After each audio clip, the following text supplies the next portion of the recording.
espérate. Y hay que contar un poquito antes, ¿no? No, en próximos 3 segundos vamos a estar al aire. Ya. Silenciamos los micrófonos, ¿cierto? Sí. Sí, habilítame como hospedador, acuérdate. Y a mí para compartir pantalla. Exacto. Ya.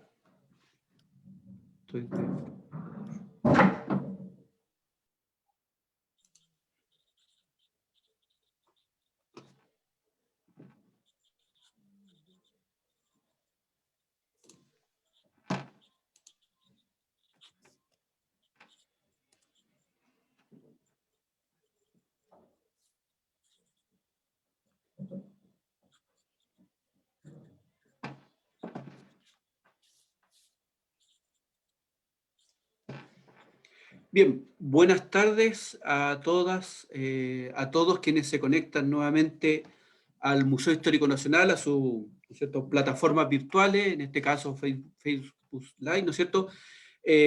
Agradecemos que estén conectados con nosotros en una actividad que un poco ya es un formato que hemos repetido, reproducido en nuestro, ¿no es cierto?, contexto, ¿no?, de un conversatorio. Es la idea, ¿no es cierto?, de una presentación y una discusión que tiene un carácter académico, ¿no es cierto?, que invita a la reflexión, a la discusión sobre temas históricos, pero que tienen una vinculación directa con el presente. Esa es un poco, ¿no es cierto?, la idea. Es una historia pensada, ¿no es cierto?, con una vocación de presente bastante significativa. Y es por eso que el Museo Histórico, en este contexto país, ¿no es cierto?, en el cual estamos, va a comenzar un ciclo que hemos denominado ciclo de conversaciones en torno a la nueva Constitución, ¿no? Y esta primera actividad, ¿no es cierto?, da inicio a este ciclo, y por eso además estamos muy agradecidos de que podamos compartir hoy día, ¿no es cierto?, con ustedes, y agradecer a la doctora Susana Gasmuri, que va a estar con nosotros, al doctor Mauro Basaure y a licenciado Leones Salusti, ¿no es cierto?, del Museo Histórico, con quienes vamos a compartir y discutir, ¿no es cierto?, justamente este nuevo ciclo constituyente que, ¿no es cierto?, en el cual está inmerso el país, que nos parece tremendamente importante, pero además nosotros lo vamos a hacer, Museo Histórico Nacional, una clave, ¿no es cierto?, de pasado-presente, ¿no?, en una clave, ¿no es cierto?, de relectura, de una mirada crítica, ¿no es cierto?, entre pasado y presente. La dinámica de la actividad, vuelvo, ¿no es cierto?, un poco a repetirla. Tenemos 3 presentaciones, máximo 20 minutos cada una. La idea es que ustedes, quienes están, ¿no es cierto?, conectados ya a nuestra plataforma, nos pueden hacer comentarios, preguntas, pueden ser individuales, como pueden ser también grupales, a la mesa, ¿no es cierto?, y cosa de que una vez terminadas las presentaciones podamos hacer ahí una discusión, reflexión sobre estos temas, ¿no? Ese es como a grandes rasgos, ¿no es cierto?, esta presentación, y paso entonces también a hacer una presentación ahora más puntual de cada uno. Vamos a comenzar entonces con la profesora Susana Gasmuri. Ella es doctora en Historia de la Pontificia Universidad Católica de Chile y profesora adjunta del Instituto de Historia de la misma universidad. Su investigación se enfoca en la historia de los intelectuales y del pensamiento político en el contexto atlántico de los siglos XVIII y XIX, en el pensamiento político de la antigüedad clásica y en la función y recepción que este último tuvo entre los letrados decimonónicos y las ideas políticas modernas. Actualmente estudia la historia de la tradición y la traducción y circulación de textos políticos en el espacio iberoamericano y la historia de la Universidad de San Felipe y su adaptación al modelo universitario de Salamanca, ¿no? No lo decía, pero yo lo digo, recibió el premio Miguel Cruchaga Tocornal, otorgado por la Academia Chilena de la Historia por su tesis de doctorado justamente en la función de la antigüedad greco-romana en el lenguaje y paradigma republicano en Chile, Emancipación y República 1810-1830, que me pareció que es interesante esto también de una tesis que trabaja sobre este tema, ¿no es cierto?, porque yo creo que está en directa relación, sintonía con el momento presente, ¿no? Entonces, Susana, dejo con la presentación. Muchas gracias. A ver, respecto a la tesis o al trabajo, que ya tiene varios años de antigüedad, que menciona Luis, efectivamente, a mí me interesa la historia de Roma, me interesa la historia de Grecia, me interesa el latín, me interesa el griego, y en algún momento dije, veamos si esto ha tenido cierta importancia, cierto lugar en la historia de Chile.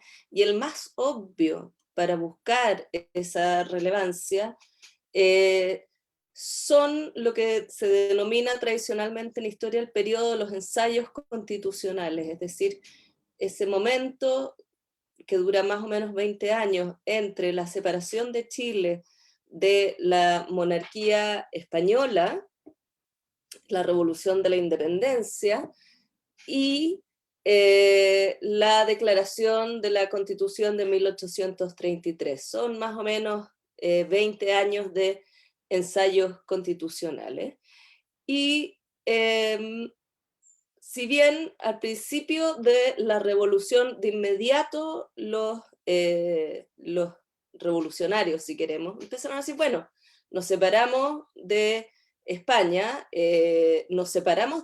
porque se rompió el pacto político que decía que nosotros obedecíamos al rey en la medida que el rey nos pudiera gobernar.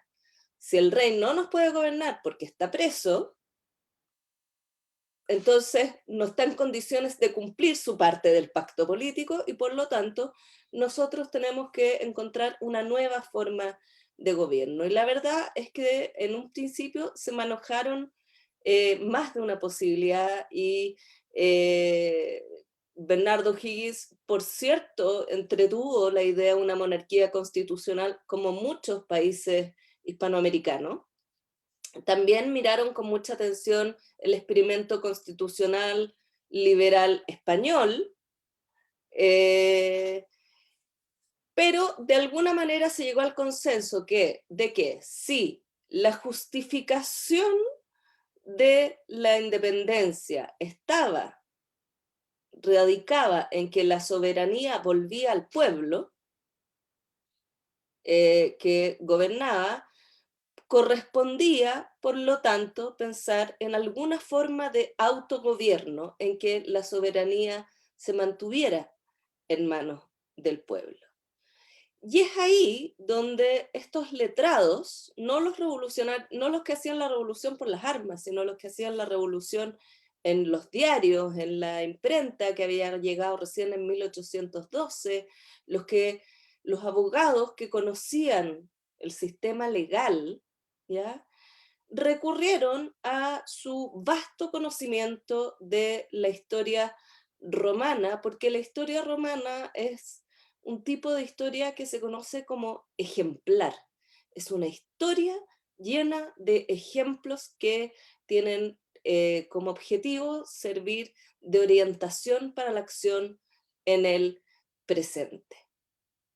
¿Ya? Y la historia romana sirvió en ese contexto, por una parte, para mostrar modelos republicanos que podían ser viables, vicios republicanos, el faccionalismo, por ejemplo, que debían ser evitables, y también para resolver cuestiones sobre cuál era el fundamento de la comunidad política si no era este contrato con el rey.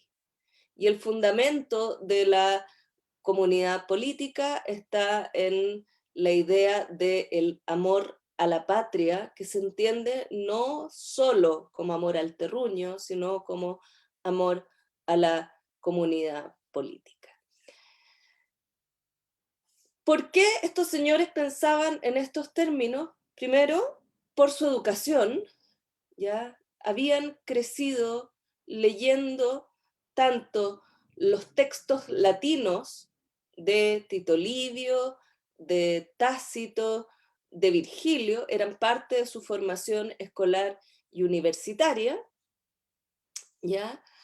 Habían crecido leyendo sobre historia de Roma, no escrita por los romanos, sino las historias que se escribieron en el siglo XVIII y XVII sobre la historia de Roma, libros que es difícil evaluar como la popularidad en esa época de un libro, pero sí sabemos que la historia de Roma del padre francés Charles Rollin tuvo 17 traducciones, era de lejos el libro más popular de historia, por lo tanto era parte de las herramientas intelectuales con las que contaban. En esto, yo creo que una de las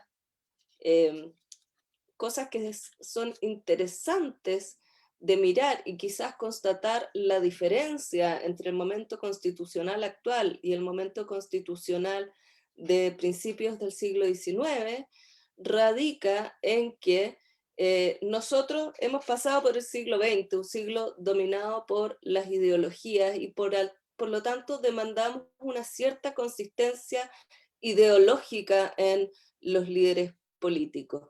En este sentido, yo creo que los letrados del siglo XIX son mucho más pragmáticos y en el fondo, en vistas del objetivo político, poder legitimar la capacidad de los chilenos para autogobernarse, van a recurrir a múltiples fuentes del pensamiento político y muchas veces estas no son del todo coherentes. En el caso de Chile, por un lado está el ejemplo griego, perdón, el ejemplo romano. El ejemplo griego es rechazado porque la tradición de pensamiento político republicano desde Roma en adelante, o ni siquiera desde Roma, desde Platón en adelante, rechaza la democracia griega como una pésima forma de gobierno, una que lleva a la anarquía, al desorden, a la falta de respeto por la ley, a la falta de respeto por las autoridades, ¿ya? Pero desde el Renacimiento en adelante, entonces, es la República Romana el ejemplo de autogobierno que los intelectuales están mirando, sin idealizarla, porque la República Romana cayó, ¿no es cierto?, y fue reemplazada por un imperio, pero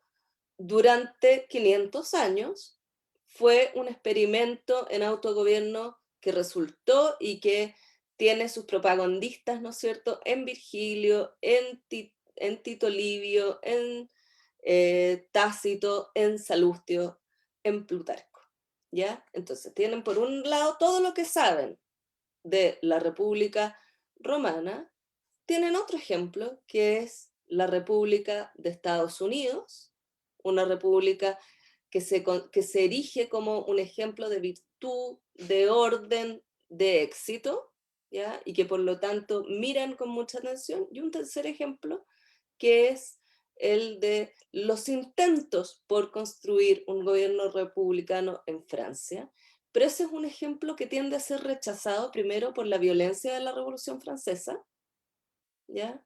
Y segundo, porque no logran instalar república, ¿ya? Las repúblicas francesas fracasan y vuelven a las manos de otro monarca, el emperador Napoleón, o de otros reyes. Por lo tanto, es un ejemplo conflictivo el de la República Francesa, aun cuando compartan muchos de los valores expuestos ahí. Y llegada la década del 20, ¿no es cierto?, después de que Chile firma definitivamente su independencia en 1820, vemos que surgen, estoy contándola acá, 1, 2, 3, 4, 5, 6 constituciones diferentes, ¿ya? La de 1818 y la de 1822 son constituciones que de alguna manera están diseñadas para legitimar el gobierno autocrático de Bernardo O'Higgins. La del 23, que es en la que nos vamos a enfocar hoy día, es un ejemplo por adaptar no las instituciones romanas, los principios que animaban algunas de las instituciones romanas a la realidad chilena. La del 26, que no es una constitución en realidad, es un proyecto constitucional, intenta instaurar una forma de gobierno federal, considerando que esta forma de gobierno general es la que mejor garantiza la libertad de los ciudadanos, y la de 1828, que es una constitución propiamente liberal, en que se protegen los derechos individuales, en que se protege la libertad de asociación, se protege la libertad de prensa, pero que va a terminar muy rápido con la guerra civil entre el bando liberal y el bando conservador en 1829, que ganan los conservadores y que va a dar pie a la Constitución de 1833, que va a ser el marco constitucional chileno durante 100 años, más o menos hasta 1925. ¿Por qué me quiero centrar en la Constitución de 1823? Antes que nada porque es la primera constitución republicana de Chile. Ni la de 1818 ni la de 1822 referían a la forma de gobierno en Chile como una república. ¿Ya? Recién en 1823 Chile se declara formalmente como un gobierno republicano. Y el redactor de esta constitución, que es el jurista Juan Egaña, jurista peruano en rigor, no es chileno, es de padre chileno, pero Juan Egaña nació y se educó en Perú, genera, además de la constitución, dos documentos en que explica la constitución. Uno de estos es el Código Moral, una especie de código civil, pero no en realidad, una especie de reglas de comportamiento para el ciudadano, y otro documento en que explica la Constitución, porque la Constitución era tan complicada que necesitaba como una guía de orientación para entenderla, ¿ya? Entonces yo quiero ser un poco esa guía de orientación, y en el fondo decirles que esta Constitución no tenía una clara separación de poderes del Estado. El Ejecutivo tenía influencia en lo que podía ser el Legislativo a través del Senado podía controlar las respuestas del Ejecutivo, y esto tenía como principio rector una cuestión que había planteado Polibio y que recogen los historiadores posteriores, y es que se suponía que el éxito de la República Romana radicaba en el equilibrio de poderes entre el Ejecutivo, el Legislativo y el Judicial. Y con equilibrio de poderes quiero decir que cada uno de estos poderes podía interferir en la acción del otro y que por lo tanto se necesitaba un acuerdo entre los tres para que la República funcionara, ¿ya? Y por eso, aunque en la Constitución del 23 hay un poder ejecutivo fuerte, el Senado se constituye como en una especie de guardián por sobre el Ejecutivo, y por eso se le llama Senado conservador. Pero en Senado conservador vemos una segunda cuestión que tiene que ver con el espíritu de inspiración romana, ¿ya? Y es que recogiendo las ideas de Cicerón, y en parte las de Aristóteles y en parte de las de Platón, Egaña llega a la convicción de que para que una república funcione, ¿ya? Y con esto apunta a que las repúblicas son consideradas tipos de gobiernos muy inestables, que cambian mucho y muy seguido en el tiempo. Para solucionar el problema de la estabilidad, es necesario comprometer la lealtad y la acción de los ciudadanos en primer lugar con la República. Es decir, la identidad principal del individuo debe ser la del ciudadano, ¿ya? Y para eso es necesario incentivar el amor a la patria a través de la educación y a través de las buenas acciones. Las buenas acciones permiten adquirir honor en la República, pero no solo eso, Egaña diseña un sistema en que las buenas acciones, que él llama las acciones que permiten adquirir la distinción del mérito cívico, dan derecho a ciudadanía.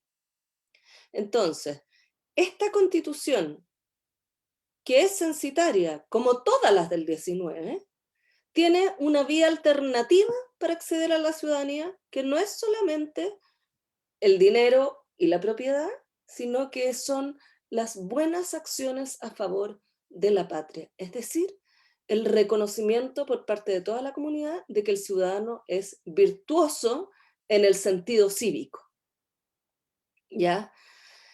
Detrás de esto, lo que hay es la idea de que lo que une a las personas en torno a una forma de gobierno y en torno a una forma y en torno a la patria, les decía yo, no es el terruño, es que la comunidad está cohesionada en torno a valores comunes, ¿ya? Por lo tanto, hay que incentivar la cohesión y las buenas costumbres de los ciudadanos, y aquí es donde se pone más difícil la Constitución de Egaña, porque es una constitución intolerante en términos religiosos. Egaña pensaba que la unidad religiosa era fundamental para mantener este sostén antropológico de la patria, y por lo mismo hay un control fuerte sobre las ideas que se expresan en la prensa. Es por estas razones que la Constitución, que de alguna manera está con un pie en un mundo que ya no es el de las ideas liberales están apareciendo, es fuertemente rechazada y dura un año, menos, yo creo que nunca se aplicó en realidad, pero Freire la deroga en 1824. De alguna manera, Egaña está tratando de dar soluciones antiguas a problemas modernos en que tienen que hacerse cargo de la existencia de las libertades individuales, tienen que hacerse cargo de la existencia del comercio, tienen que hacerse cargo de la existencia de ejércitos nacionales, cuestiones que no estaban contempladas en la Constitución. Con todo, me parece que sí es rescatable la idea del mérito cívico, no como una puerta al derecho a ciudadanía, pero sí la idea de que parte de lo que puede, creo, aquí ya no hablo como historiadora, hablo como ciudadano nomás, creo que la idea de que contribuir a la comunidad en distintos, ya sea desde el ámbito de la sociedad civil o desde el ámbito más directamente de la política, ¿no es cierto? Puede ser un camino para salir de la crisis institucional, constitucional y política en que nos encontramos, porque en buena medida, y acá puedo estar súper equivocada, creo yo, responde a la desafección con nuestra propia democracia, ¿ya? A no creer que nuestra democracia en el fondo sea una forma de autogobierno. ¿Por qué? Porque nuestra democracia de tipo mínima tiene como principal defecto, a mi entender, la influencia desatada de factores que no están legitimados dentro del juego democrático. La influencia del poder, la influencia del dinero, la influencia el excesivo poder de las élites, ¿no es cierto?, a través de toda clase de incentivos perversos en el Parlamento, entre otras cosas. Creo que el estallido social, en buena medida, no completamente, en buena medida manifiesta ese descontento. Si las élites en este país pueden influir de la manera en que lo hacen en el juego político, bueno, la revuelta es la manera extrademocrática, ¿no es cierto?, en que los demás podemos influir. Y por eso quería terminar esta intervención con una reflexión sobre el ejemplo de la democracia ateniense, que en el siglo XIX es tan vilipendiada, y de qué manera podría la democracia ateniense servirnos de modelo, de reflexión, de espejo, simplemente, solo por aprender de la historia. La más evidente, y que a mí no me parece mal, ¿no es cierto?, es que en la democracia ateniense la mayoría de los cargos eran electos por sorteo, y el sorteo tiene la ventaja de que permite escuchar otras veces. De alguna manera, el sorteo en algunas instancias permite anular esta separación de la esfera de la política de otras esferas de la vida, ¿ya? Y reconoce frente a quienes defienden el gobierno de los expertos, que los expertos vienen después de la decisión política, no toman la decisión política, no tienen por qué tomarla, creo yo que deben conducir cómo hacemos efectivas nuestras decisiones políticas. Pero más interesante que lo del sorteo, que es muy difícil y tiene una serie de complicaciones, aunque hay países que ya están resolviendo algunas cuestiones en términos de democracia directa, creo que dada mi autoexplicación de una de las causas del estallido social que tiene que ver con el excesivo poder de los elementos extrademocráticos en el funcionamiento de la democracia, bien vale mirar la reforma de Clístenes a la democracia en Atenas. Porque lo que hizo Clístenes, no lo voy a explicar aquí porque es muy técnico y tiene mucha ingeniería electoral de alguna manera, lo que hizo Clístenes fue que rompió las lógicas de poder tribales y familiares que existían en Atenas, que de alguna manera significaban que los distintos grupos tenían más interés investido en sus propios clanes que en la ciudad. Bueno, él lo que hizo fue una reforma que rompió esos lazos, de manera que diseñó un sistema institucional que obligaba por una parte a los ciudadanos de distintos intereses, de distintas clases, de distintas actividades económicas a conversar entre sí, y en segundo lugar hizo que fuera que se pudiera identificar el interés individual y grupal con el interés de la ciudad. Muchas gracias. Bueno, muchas gracias, Susana. Muy interesante los planteamientos, varias cosas ahí que yo creo que nos van a permitir introducir un debate bien, bien potente. Bueno, hay varias cosas, no quiero solo mencionar, interesante esto de la historia ejemplar, ahí después uno podría discutir cuáles podrían ser parte de esa historia ejemplar hoy día, ¿no? O sea, así como esta discusión o esta reflexión interesante entre, ¿no es cierto?, Grecia y Roma, que me parece que es bien potente. Y por eso me quedo ahí, porque yo creo que van a aparecer probablemente varios temas, pero retomo, ¿no es cierto?, la idea diciendo que cuando pensábamos esta idea de las tradiciones, ¿no es cierto?, la discusión sobre las tradiciones, las constituciones, bueno, con Susana hemos visto, ¿no es cierto?, ahí cómo la tradición greco-romana, entre comillas, está fuertemente, ¿no es cierto?, influyendo sobre el constitucionalismo, para plantearlo así, ¿no es cierto?, en el siglo XIX. Y ahora vamos a dar un salto, ¿no?, con Mauro Basaure, hacia otra tradición, y que va a ser bien interesante también ahí nuevamente. Van a aparecer otros elementos. Y paso entonces ahora a presentar a nuestro segundo invitado, ¿no es cierto?, Mauro Basaure, doctor en filosofía de la Universidad Johann Wolfgang Goethe de Frankfurt, Alemania. Ha desarrollado proyectos y publicaciones en el área de la teoría social y teoría crítica, estudios de reconocimiento, filosofía política y sociología del tiempo y la violencia política. Investigador asociado del Centro de Estudios de Conflicto y Cohesión Social, COES, ¿no? Director también, ¿no es cierto?, director del doctorado en Teoría Crítica y Sociedad Actual de la Universidad Andrés Bello, ¿no? Entonces, bueno, agradecer a Mauro también por estar con nosotros, ¿no es cierto? Y sin más preámbulos, dejo a Mauro con una interesante también reflexión, estudio y reflexión de otra tradición asociada también a nuestros procesos constitucionales, ¿no? Mauro.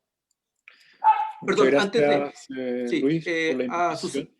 ¿Me no, escuchas? solo un dato técnico, que a Susana y a León les voy a pedir que apaguemos la cámara, así Mauro queda solo en pantalla, ¿no es cierto? Y después retomamos nuevamente, ¿ok? Perfecto. Adelante, Mauro. Perfecto. Muchas gracias, Luis.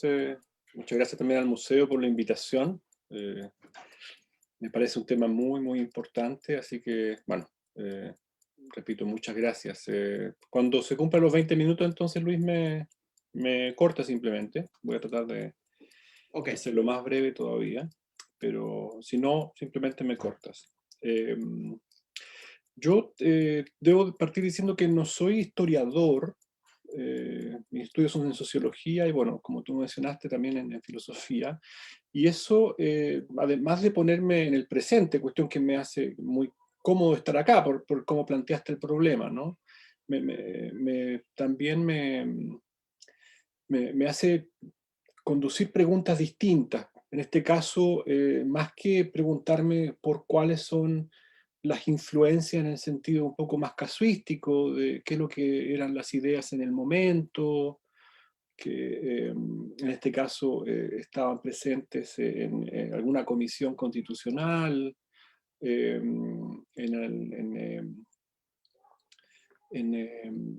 o qué influencias hubo en alguna persona en particular que haya tenido más influencias que otras, etc. La pregunta que yo me hago es, ¿a qué razón o interés responde el que una constitución busque ser inscrita en una tradición u otra? Yo creo que es similar en ese sentido a la perspectiva que tomó Susana, ¿no? Esta lógica pragmática, ¿no? de tratar de responder a un problema. Y yo creo que eso en realidad es generalizable a todas las constituciones, ¿ya? Pero bueno, ese es un tema distinto. La primera distinción que me gustaría hacer y que me parece muy relevante es entre lo que uno puede llamar, volviendo a la metáfora cuerpo-alma, ¿no? tan clásica, es entre el cuerpo jurídico, técnico de una constitución, ¿ya? Y lo que uno puede llamar su espíritu o el alma, ¿ya? De la constitución. Yo creo que se discute muy poco sobre lo segundo, ¿ya? Y ahí está, yo creo que el lugar de esta discusión, ¿ya? Nosotros no somos juristas ni constitucionalistas, pero el problema de las tradiciones se inserta ahí quisiera ubicar el problema, ¿no? Y esto responde, yo creo, a su vez a una distinción que también me parece relevante al interior de la idea de espíritu, de alma, que es entre lo que uno puede llamar el poder simbólico y sociointegrativo que logra una constitución, es decir, cuánta identificación logra generar en las élites, en el pueblo en general, en la gente en general, que en el caso de la Constitución del 80 es bajísima, ¿no? El 78% del apruebo, que en realidad era un rechazo a la Constitución del 80, no puede ser, no puede haber otra mejor muestra para ello, ¿no? Así como la Constitución de Estados Unidos es precisamente lo contrario, ¿no? Tiene una capacidad sociointegrativa muy alta en ese caso y muy baja en la nuestra. Pero hay otra dimensión que tiene que ver con la cuestión filosófica, con las tradiciones a las que responde o que busca responder una constitución, ¿ya? Y en el caso de la Constitución del 80, esa coherencia interna, conceptual, es extremadamente alta, ¿ya? Extremadamente alta. Yo no puedo comparar porque no tengo ese conocimiento comparativo, ¿no? Pero me parece que sería difícil alcanzar un grado de coherencia mayor que la que se logra acá, salvo en casos cuando una constitución está escrita por una sola persona, digamos, ¿no? En este caso, por ejemplo, el caso de Gaña que citaba Susana, ¿ya? Pero una constitución moderna, ¿no? Que no están escritas en general por personas individuales, sino que por comisiones o convenciones constitucionales. Eso es difícil de alcanzar.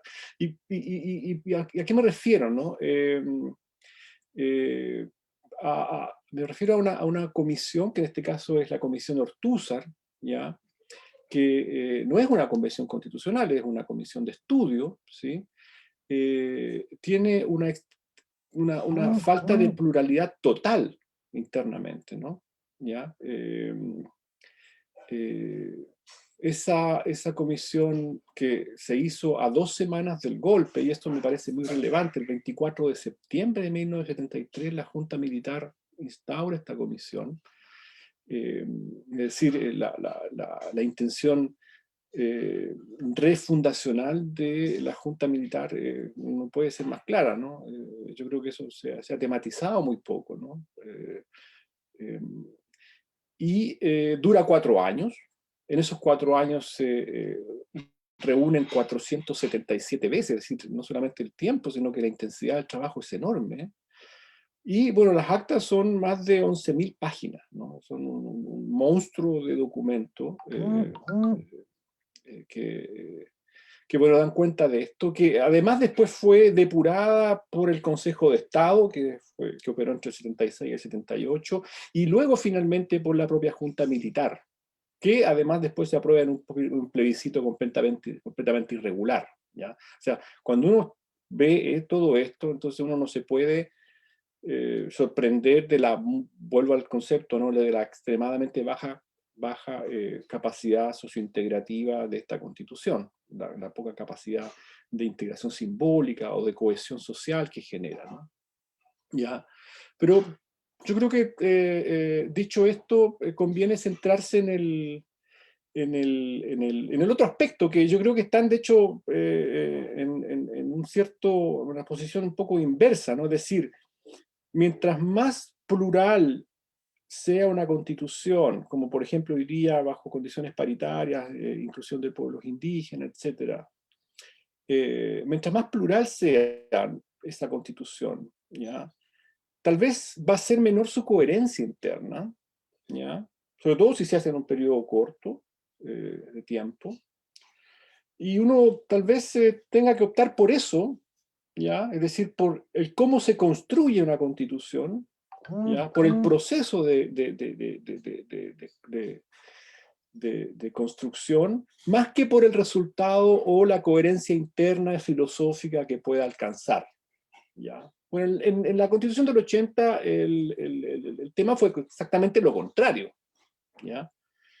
Ya hablé de las condiciones en que se genera y de la alta coherencia que con eso se logra. Bueno, dicho esto, quisiera también para radicalizar la visión de presente, ¿no? Quisiera, después de la discusión puedo yo ahondar en esto, pero quisiera plantearlo de la siguiente manera, ¿ya? La Constitución del 80, ya a nivel más de contenido, de la cuestión más filosófica, o del aspecto, digamos, del espíritu filosófico de esta Constitución y su coherencia, quisiera referirme al siguiente hecho, ¿no? La Constitución del 80 creo que ha sido reformada 19 veces, si es que no me equivoco, es una cantidad importante de veces. Y sin embargo, si uno va al artículo 59, ya va a seguir encontrando el meollo y el núcleo de la coherencia filosófica que se le impregnó en esa comisión Ortúzar, ¿ya? Y lo mismo ocurre con el artículo 22, es decir, pese a todas las reformas, estos elementos que constituyen el espíritu, ¿ya? Todas las reformas técnicas, jurídicas, no logran dar cuenta o transformar este espíritu, ¿ya?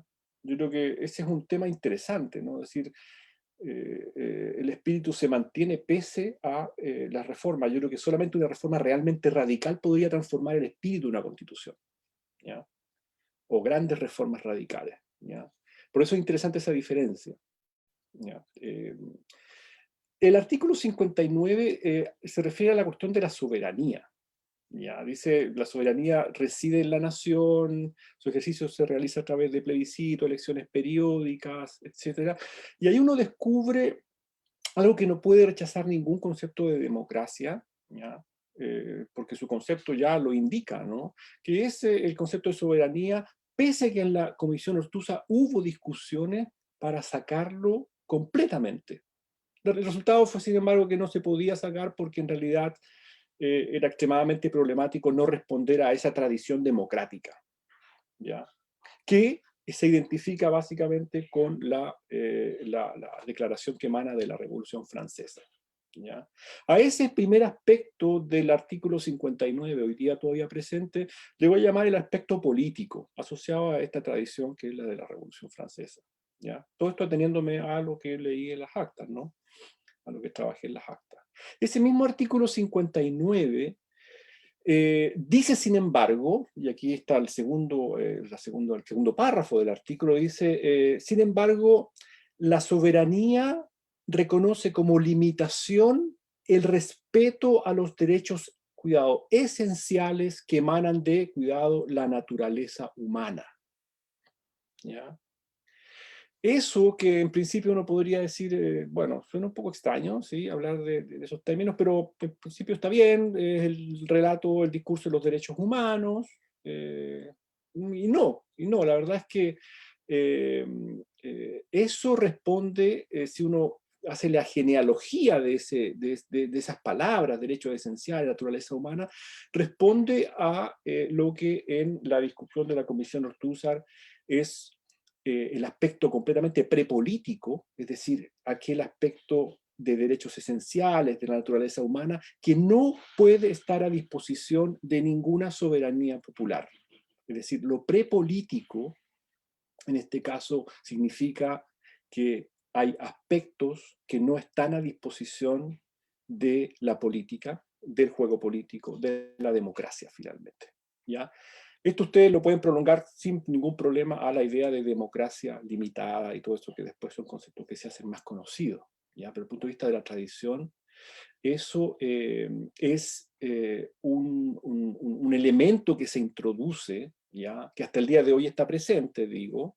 Entre paréntesis, ese artículo fue reformado y es muy interesante ver que no se reforma la primera parte, sino que se le agrega una tercera parte que dice que el Estado debe entonces respetar los derechos humanos y que el Estado tiene la labor de promoverlos, ¿ya? Y claro, ese es el discurso de la violación de los derechos humanos, la dictadura y cómo el Estado, digamos, mediante esta reforma se posiciona frente a ellos. Pero es muy interesante ver que la primera parte, la de los derechos humanos, ya los derechos esenciales de la naturaleza humana, en realidad estaban pensados en la dirección opuesta, de limitar las libertades políticas, limitar posibilidades de construcción de sociedades que, aquí está el punto, atentasen contra la propiedad, los derechos humanos entendidos en términos de derechos civiles, es decir, recortados a los derechos individuales, etcétera, etcétera. ¿Ya? Entonces, ese artículo 59, en esa parte, no en la parte que tiene que ver con la soberanía, sino que en esa parte tiene dos cabezas, finalmente. ¿Ya? Tiene dos cabezas y una es genealógicamente reconstruida en términos de lo que fue la democracia protegida, ¿sí? Y la otra en lo que fue la experiencia de la violación de los derechos humanos. Por último, hay un artículo 22, ¿ya?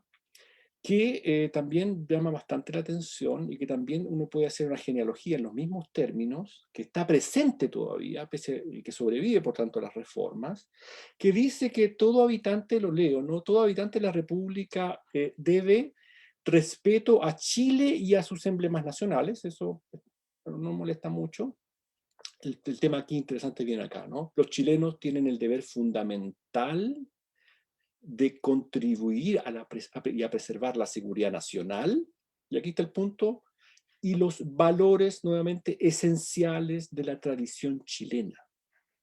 ¿Ya? O sea, los chilenos tienen el deber de preservar y defender los valores esenciales de la tradición chilena. Esto nuevamente, leído en clave de la Comisión Ortúzar, significa algo bien particular, que es básicamente el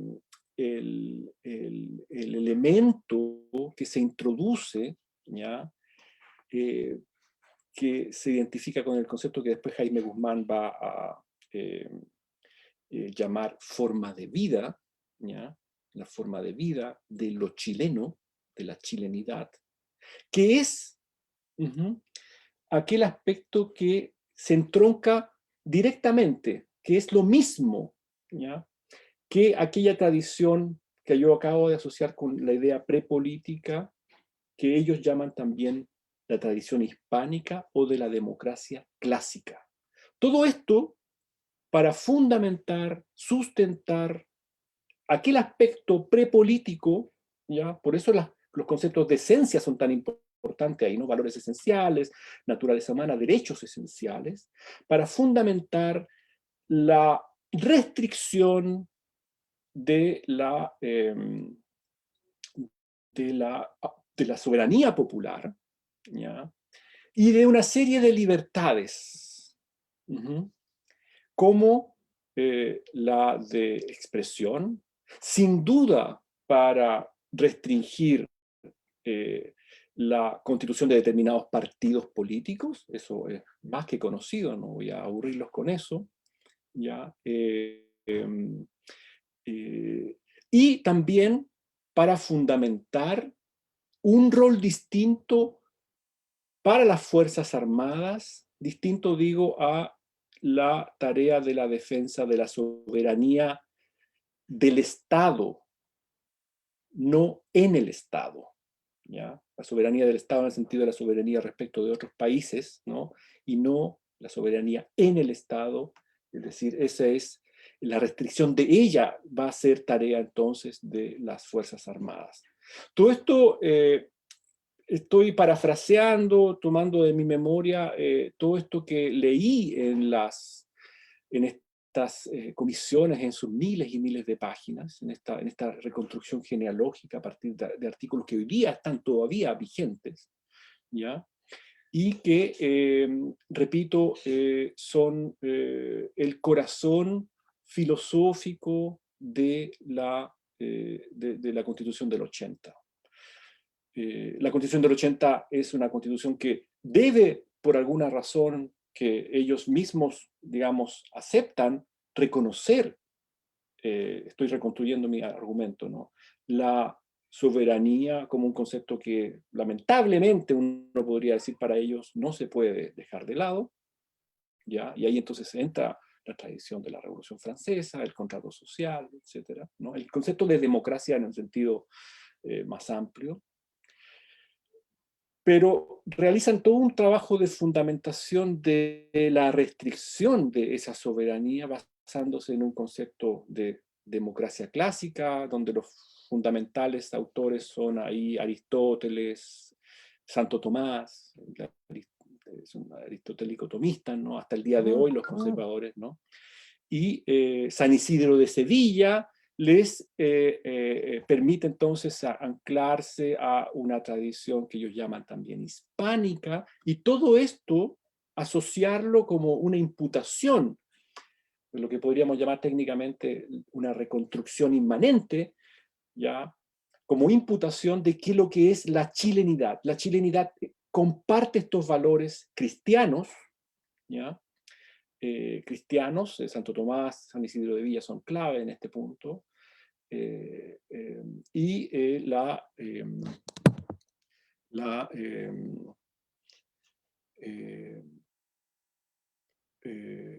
y encarnan entonces ese concepto de democracia. ¿Cuál es la relación con la limitación que entonces se pone a la soberanía? Es que en realidad cualquier persona que se oponga a estos valores que constituyen una forma de vida, y por eso la figura de Carl Schmitt es tan importante ahí, aunque no se menciona evidentemente en las actas, ¿ya?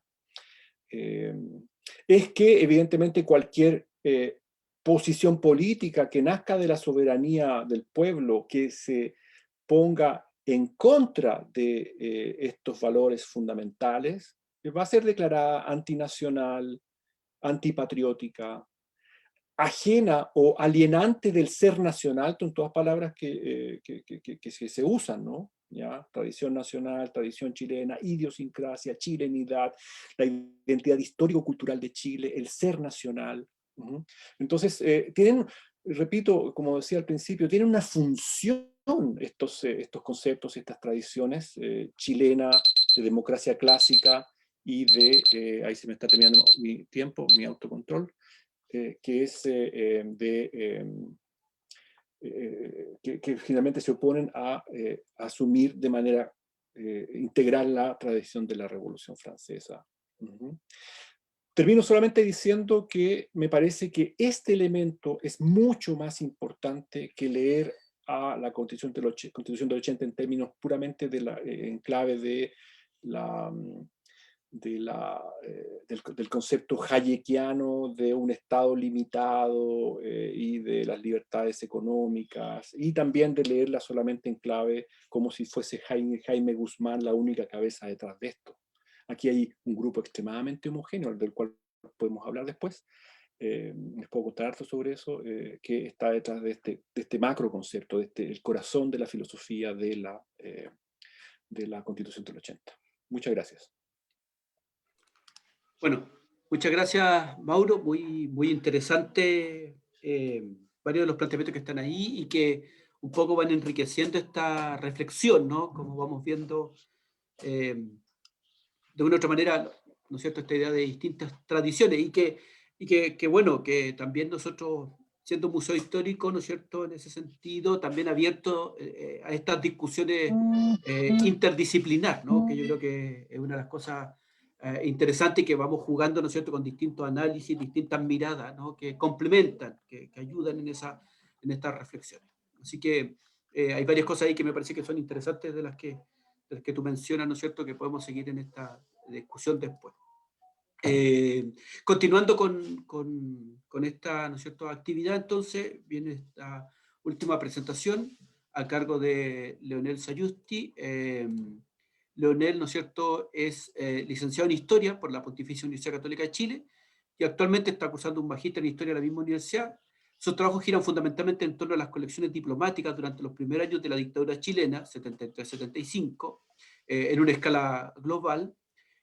Actualmente también trabaja en el Museo Histórico Nacional como parte del equipo de investigación para el nuevo guión y es también, ¿no es cierto?, uno de los curadores de la muestra de una exposición temporal, Carta Magna, Chile se escribe a sí mismo, y parte de eso nos va a comentar justamente hoy día, ¿no?, una exposición que ha preparado el Museo Histórico Nacional en el marco de este proceso, ¿no es cierto?, constituyente. Entonces, Leonel, te dejo ahora con el espacio. Voy a compartir pantalla porque creo que para poder entender completamente la exposición, Sí, es se puede, importante sí. ver los objetos también que la componen en parte. Así que si me Perfecto. dais permiso. Estamos ok. No me deja todavía, Luis. Perdón. Dice que Ahora sí. inhabilitaste el Sí, compartir sí. pantalla. Está, ahora sí. Ahí sí. Perfecto. Bueno, voy a intentar resumir rápidamente, o en el tiempo que nos dan esta exposición. Primero, muchas gracias por la invitación. Muchas gracias a Mauro y a Susana con sus tremendas intervenciones. Pero lo mío es un poco distinto. Yo aquí vengo a mostrarles esta exposición nueva del Museo Histórico, una exposición temporal, Carta Magna, Chile se escribe a sí mismo, que en este mismo momento estamos montando en el Palacio Pereira, lugar que además tiene doble significado porque es el hogar o uno de los hogares que va a tener la próxima convención constituyente. En ese sentido, como museo histórico, frente a este nuevo proceso, nos preguntamos cuál podía ser nuestro aporte y desde ahí nace esta exposición. Y también inicia desde una premisa que para mi gusto es importante y marca en el fondo el significado de ella. Comenzamos esta exposición pensando que el momento que vivimos hoy es singular, pero no es único. Es singular sin duda, porque es primera vez que elegimos constituyentes, primera vez que existe una paridad de género en ello, que existe participación de pueblos originarios, entre otros aspectos. Pero no es único porque Chile tiene una larga tradición constitucional. Y en ese sentido lo que busca esta exposición es dar cuenta de ella, dar cuenta de cómo las constituciones han mediado la relación entre los miembros de la sociedad y el Estado, han garantizado el equilibrio de poderes, y cómo todas, o en su gran mayoría, fueron redactadas en sociedades convulsionadas, mas sin embargo, gran parte de ellas fueron también un símbolo de unidad y futuro. En ese sentido, Carta Magna es una invitación a mirar el tiempo vivo detrás de esta Constitución, y lo digo textual como está en el Power porque me parece importante esta última frase, el tiempo vivo. No buscamos hacer una historia de las constituciones a partir solo del documento, sino que dar cuenta del papel de la Constitución en la historia del país. No solo del texto, sino también de su proceso, de los actores, los proyectos, las deliberaciones, la norma, siempre con la idea que tuvieron todas ellas de organizar la República de una u otra manera. Por lo mismo, los hitos de esta muestra, y como podemos ver aquí cronológicamente, no se corresponden con la división cronológica que en general se le da a la historia, sobre todo en la enseñanza escolar, sino que tiene distintos quiebres que siempre están marcados y ponen el foco en un proceso constitucional tal como el que estamos viviendo hoy. lo que buscamos es hacer comprensible los problemas que intentan resolverse en cada uno, los proyectos, qué ocurre cuando se discuten, cuando se promulgan, y los cambios que pueden o no haber después de esta. Y en este sentido, entonces, nuestro relato se estructura en 5 momentos constitucionales. 5 momentos que además cuentan con un momento cero, que es donde nosotros contamos el contexto histórico y global, tanto global como local, todo lo que hablaba Susana, estas tradiciones que no nacen en Chile, que vienen de Europa y que afectan a toda América Latina durante inicios del siglo XIX. Y también terminamos con un sexto punto, quizás más corto, que llamamos pulso constituyente, y en el cual nos preguntamos cómo, desde la vuelta a la democracia, cómo llegamos hasta aquí. Pensando en esto también, logramos a cada uno de los 5 momentos darle ciertos conceptos o cierta discusión central, que es la que nos tratamos de concentrar al trabajar estos temas. En un primer momento, desde los inicios de la independencia de Chile en 1811 hasta 1828, que es más o menos el periodo que trataba Susana en su exposición, nos dimos cuenta de que son la libertad y la igualdad de una nueva república, los estandartes, como la idea que se busca llevar a través de los proyectos constitucionales, que son varios. En ese sentido, es el organizar este nuevo país que están haciendo.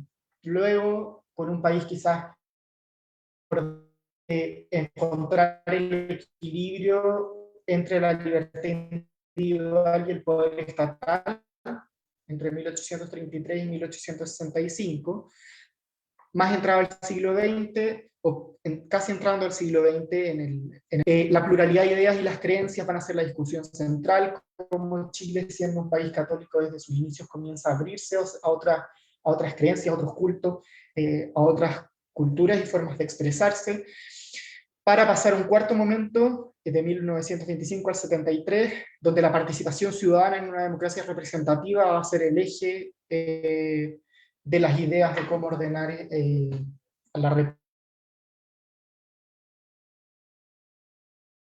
donde la interrupción democrática, un Estado subsidiario y luego la recomposición de la unidad nacional van a ser la línea que guíe aquellos proyectos. En ese sentido, me interesa recalcar los 5 objetos que hay aquí, son 5 medallas conmemorativas de la promulgación de cada una de las constituciones, y nos ayuda a presentar entonces esta idea, que es una de las ideas clave de esta exposición, que es que cada constitución es finalmente el sello de una época.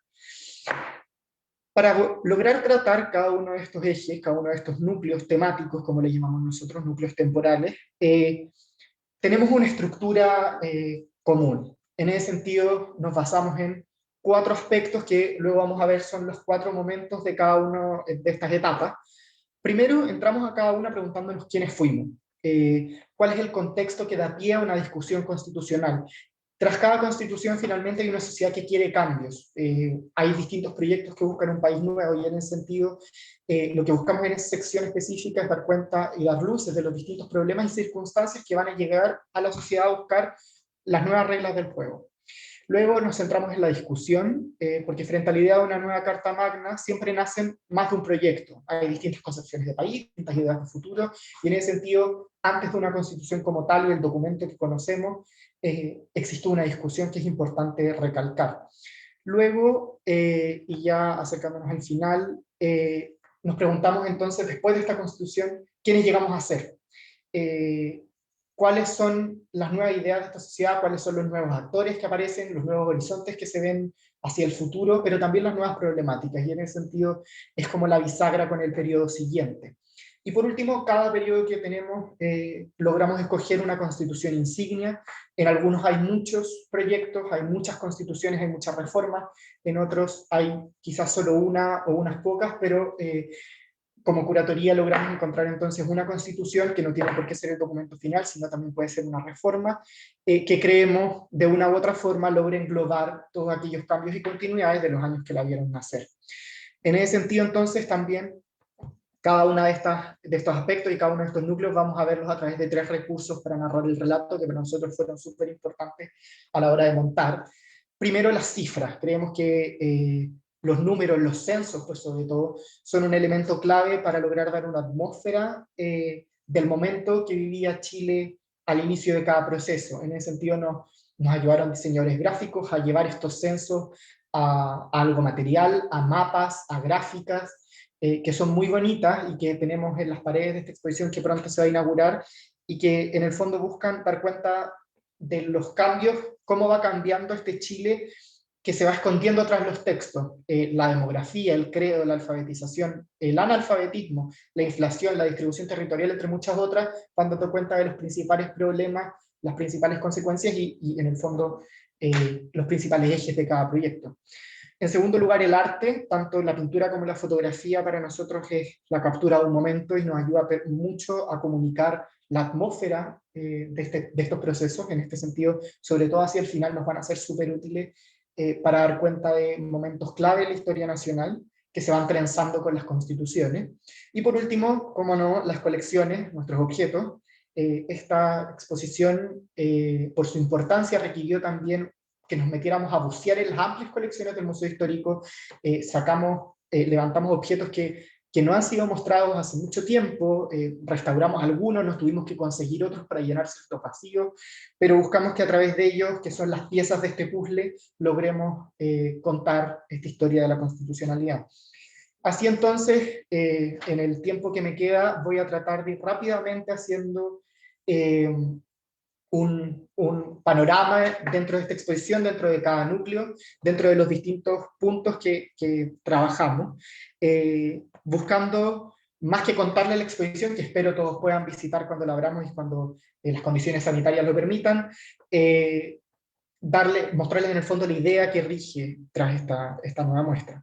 Partimos entonces con un núcleo temático 1 que va de 1811 a 1828, y nos preguntamos quiénes fuimos, y en ese sentido, como decía Susana, fuimos un país recién independiente, una tierra de frontera, que fue el dominio más remoto del Imperio Español, pero que luego de la independencia se nos presenta como un país naciente, ¿cierto? Como una república católica, errante, rural, una sociedad que aún estaba en guerra en algunos frentes y que tiene actores súper marcados que van a ser quienes entren en esta discusión constitucional. Y en ese sentido este cuadro de Cosme de San Martín, La Jura a la Bandera, nos los presenta. Tenemos una iglesia muy fuerte, tenemos los militares que a la vez son los políticos y que van a ser estos criollos que van a llevar a cabo las discusiones, y tenemos un pueblo que, si bien se ve a lo lejos en esta pintura, sobre todo en los balcones, ¿cierto? Es la base del nuevo Chile que nace con la independencia. Luego de esto entonces tenemos una discusión, una amplia discusión en este periodo que, como ya vimos en una de las expresiones anteriores, tiene alrededor de 7 constituciones distintas entre proyectos y documentos, y en ese sentido nosotros tomamos este cuadro de José Antonio Bustamante, no solo porque nos parece muy bonito el gesto de que él aparezca con la Constitución en la mano. Bustamante fue un diputado que participó en la Convención Constituyente de 1822, sino que también nos ayuda a mostrar entonces cómo los que discutieron esta nueva Constitución, este Chile del futuro, fueron un puñado de criollos ilustrados, en general habían peleado en la guerra de la independencia, y entonces ahora se sientan a discutir cómo ser libres, cómo ejercer soberanía popular y cómo organizar este nuevo autogobierno. Existen distintos proyectos, pero nosotros a la vez tomamos como el más clave o el más significativo la Constitución de 1828, por muchas de las cosas que dijo Susana anteriormente, pero también porque creemos que es, al ser el final, la última antes de la Constitución de 1833, y como lo dicen varios expertos, es también uno de los más completas. Y sirve además como ejemplo o como base para lo que va a venir. En este sentido también es importante recalcar que no va a lograr responder a la sociedad nacional, vas a entrar en una discusión política entre liberales y conservadores y va a llevar a la guerra civil. Y por último, ¿quiénes llegamos a ser entonces?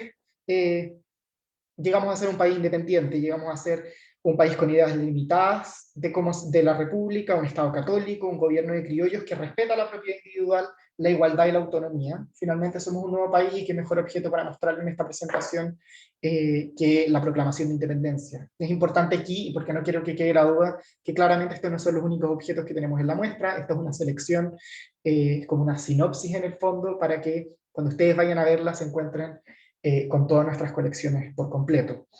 En un segundo momento, entonces, tenemos este segundo núcleo temático de 1833 a 1865, donde el quienes fuimos se responde como un nuevo país, un país pobre pero en expansión, creyente y analfabeto, una tierra conectada por débiles caminos y por nacientes ciudades, con una sociedad que tiene una amplia gama de actores, y en ese sentido La Nochebuena en la Cañada, este grabado en papel, es clave para mostrarlo. Podemos ver una celebración el día antes de Navidad, ¿cierto?, con desde la élite criolla hasta el bajo pueblo bailando cueca.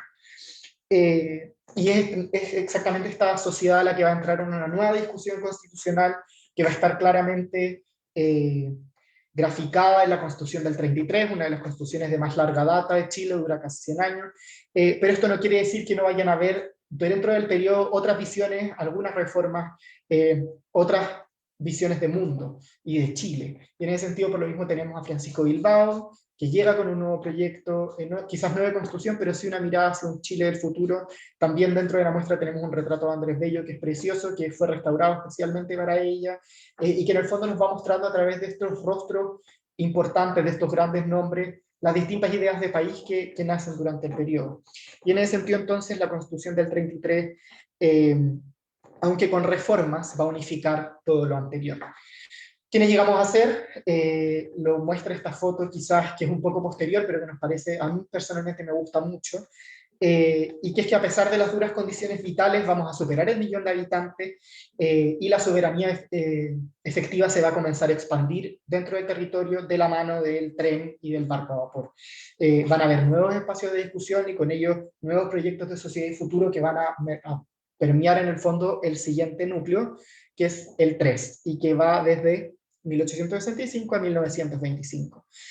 ¿Por qué estas dos imágenes? Porque partimos un periodo que, sin lugar a dudas, está marcado por la celebración del centenario, pero también por un centenario que se celebra entre palacios y conventillos, una diferencia social bastante amplia, una cuestión social que está marcada claramente en los grandes banquetes de las élites, con los zapatos del minero, estos calamorros que muestran de buenas a primeras las duras condiciones laborales del periodo.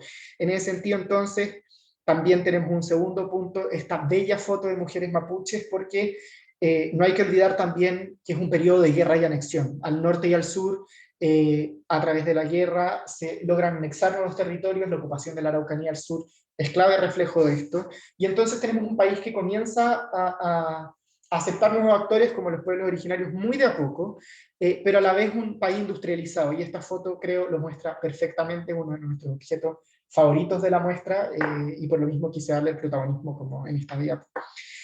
Entramos entonces en una discusión, es un periodo donde solo al final hay un nuevo proyecto de constitución, pero eso no quiere decir que no haya nuevas ideas, que hayan reformas, y quizás la discusión que mejor muestra esto es la discusión de creencia, que es la que trato de mostrar en estos objetos. Hay varias otras, están en nuestra muestra, pero quizás esta es una sociedad que busca, o sea, aquí queremos mostrar que es una sociedad cada vez más libre y autónoma, y en ese sentido, entre el 65 y el 74, que es la reforma que escogimos como constitución insignia, el poder presidencial sobre se va a limitar el poder presidencial sobre el Congreso, y se va a pensar además una nueva libertad de conciencia, de imprenta, de asociación y de enseñanza. Los tres objetos que tenemos aquí, algunos nunca antes expuestos, como el reloj masónico de Carlos Ibáñez, nos dan cuenta de esto, un país que ya no es solo católico, sino que se va abriendo nuevos cultos, y una constitución que tiene que ir adaptándose a través de las leyes a ello.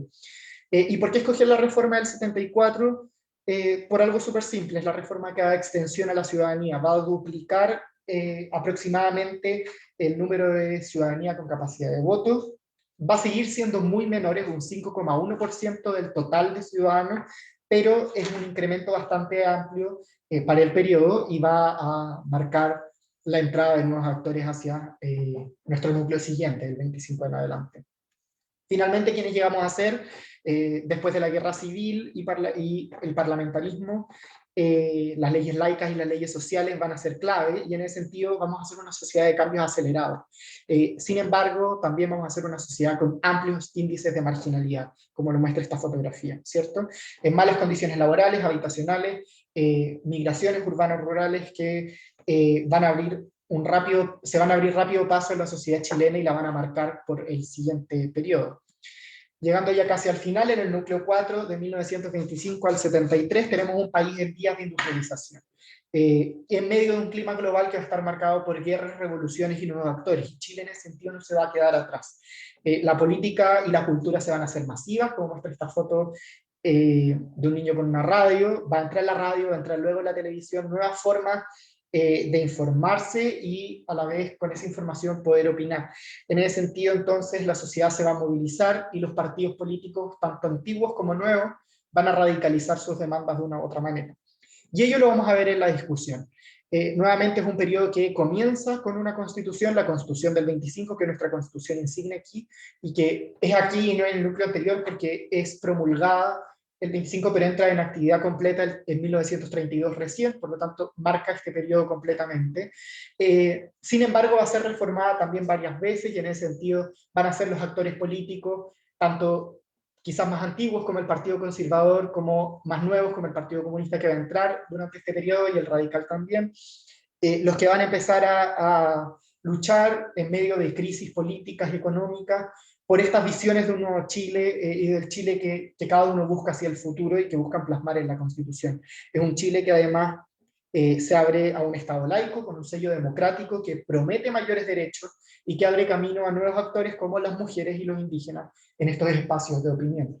Por lo mismo vamos a llegar a ser entonces un país que lucha contra la cesantía y la inflación, como muestra esta marcha del hambre de familias mineras del 60, pero también un Estado que va a crecer en alcance y símbolo, ¿cierto? Y un avance en la extensión del bienestar, con mujeres que votan, con analfabetos que también entran, cada vez menos entran también al rango ciudadano, y con jóvenes desde la revolución desde la reforma de 1970.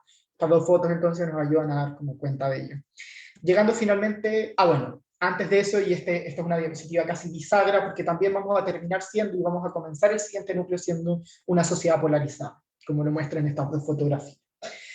Finalmente entonces, en 1973 nos encontramos con un quiebre democrático, una sociedad dividida y polarizada en un clima de guerra fría, que va a ser víctima de un golpe de Estado, una junta militar que se va a arrogar el poder constitucional, y es por esto que aquí hacemos un quiebre y cambiamos de periodo, porque la Constitución del 25 de cierta manera va a dejar de regir y va a ser la misma junta, como nos decía Mauro, la que desde el día 1 comienza a pensar un nuevo proyecto constitucional y con ello plasmar en un documento su visión del país, con consecuencias inéditas para la democracia, impulsando a la vez una fuerte liberalización económica y disminuyendo el rol del Estado en la sociedad con grandes costos, pero también con transformaciones que de una u otra manera, tanto en la cultura como en la política y la economía, podemos ver hasta el día de hoy. En ese sentido, estos dos objetos son claves. Tenemos, sé que estoy casi justo en el tiempo, pero ya voy terminando.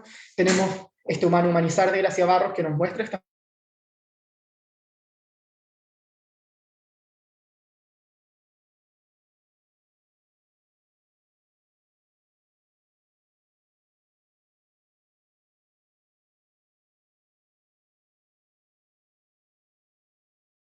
de irrumpir en la política y de contar sus ideas. La discusión aquí, como decía Mauro, va a existir, va a ser el proceso de la Constitución del 80, que es obviamente nuestra Constitución insignia, va a ser bastante largo, va a pasar por distintas etapas, desde la Comisión Ortúzar hasta la Junta Militar, pero va a ser una discusión, la verdad, que va a ir siempre en un mismo sentido, va a ser súper homogénea, como decía Mauro antes.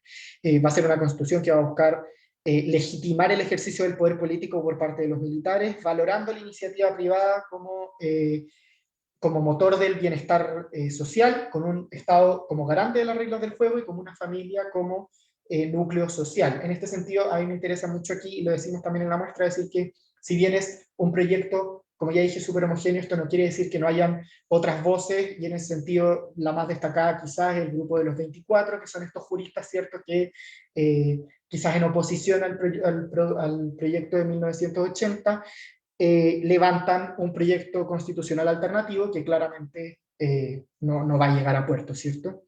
Y finalmente entonces, ¿quiénes llegamos a ser luego de esta larga dictadura y en 1989 con la transición y la vuelta a la democracia?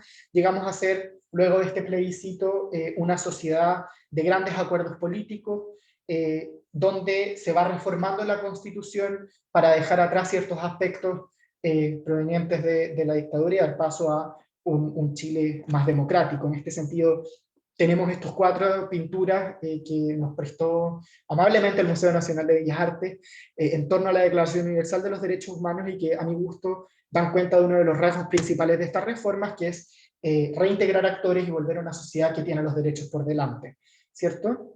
Sin embargo, la historia de Chile no termina en el 89 y tuvimos que enfrentarnos también a este nuevo proceso y al cómo llegamos hasta el día de hoy. Y en este sentido, ya para ir terminando, tenemos esta pequeña sección de pulso constituyente, ¿cierto? Donde partimos preguntándonos por las reformas, porque claramente desde el 89, sobre todo el 2005 y hasta la actualidad, la reforma del 80 ha sido fuertemente, la Constitución del 80 ha sido fuertemente reformada, y en ese sentido, entonces, tenemos como quizás constitución insignia, de cierta manera, las reformas de Ricardo Lagos del 2005, pero también damos cuenta del proceso que hizo la presidenta Bachelet el 2015, retirando el sistema binominal y por sobre todo intentando llevar a cabo un proyecto de nueva constitución a través de cabildos ciudadanos, una de las tantas fotos que existen está en la muestra, que no va a llegar a puerto, no se va a concretizar, pero que es un antecedente a lo que estamos viviendo hoy. Finalmente, entonces, es interesante preguntarnos con estos cabildos quiénes somos. Somos una sociedad más diversa, más educada, con más acceso a bienes fundamentales y más informada. Una sociedad que, con reformas económicas, cuyas reformas económicas, sobre todo hacia la Constitución del 80, siguen siendo discutidas en torno a sus efectos, tiene huellas de modernización material súper importantes, ¿cierto? Pero también una sociedad con amplios índices de desigualdad, que es finalmente uno de los principales desafíos del proceso constitucional que vivimos. Y entonces nos preguntamos cómo llegamos hasta aquí, hasta el 2021, hasta aquí también al Palacio Pereira, como lugar de la Comisión Constituyente. Y es interesante aquí entonces ver cómo una ciudadanía cada vez más consciente de sí misma y de sus derechos cuestiona la Constitución actual y lleva a este nuevo proceso constituyente. Y en ese sentido ponemos esta foto del Acuerdo por la Paz, no solo por lo que significó, ¿cierto?, sino porque creemos que en ella también se ve este guiño hacia el pasado. No por nada se firmó este acuerdo delante del retrato de Pedro León Gallo, al cual nosotros le hacemos un guiño a través de un busto que posee el museo, sino que para nosotros significa también el entender hacia atrás y el entender que en la historia constitucional y en el amplio legado constitucional que tiene Chile, también hay lecciones que tenemos que sacar hacia el futuro, y en este sentido Pedro León Gallo, diputado en la segunda parte del siglo XIX, ¿cierto?, da cuenta de ello, siendo uno de los principales propulsores de las reformas de la Constitución del 33. Finalmente, entonces, ese es el sentido de la exposición, dar cuenta y como dice Shakespeare en esta última cita de nuestro guión, que el pasado es el prólogo, y que este proceso no nace de la nada y que tiene una amplia tradición hacia atrás, que nos interesa recalcar y de la cual podemos aprender hacia el futuro. Gracias.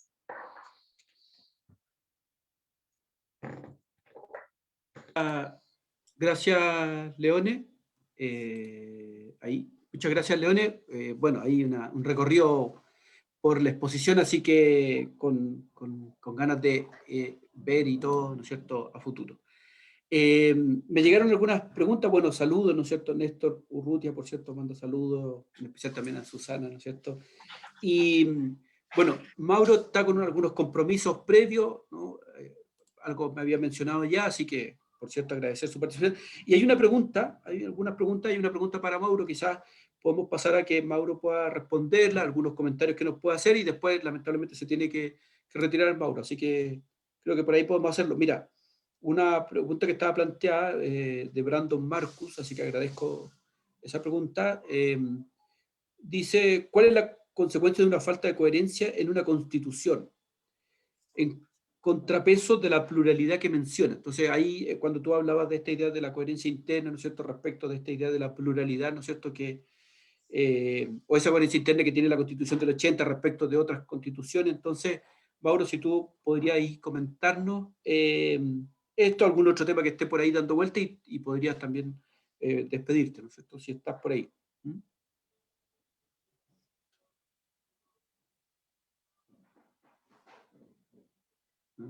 Ahí está. Gracias. Estoy con unos problemas con el mouse, por eso me demoro un poco. No hay problema. Además del apuro, problemas con el mouse, disculpen. Sí, sí, la pregunta es muy, muy buena, es una pregunta extremadamente analítica al mismo tiempo, ¿no? Que para la cual, sin embargo, no tengo material empírico que pudiese ayudar a ejemplificar alternativas. Mi opinión, así de manera como más intuitiva, ¿no? Es que hoy día, en primer lugar, es imposible generar las condiciones de una coherencia interna filosófica, porque ellas están asociadas a la figura de un redactor, ¿ya? Una figura que hoy día es imposible, ¿ya? O de un cuerpo extremadamente homogéneo. Yo quisiera recordar que la Comisión Ortúzar no solamente partió muy homogénea, y con eso digo básicamente que había solo una mujer al principio, que era Alicia Romo,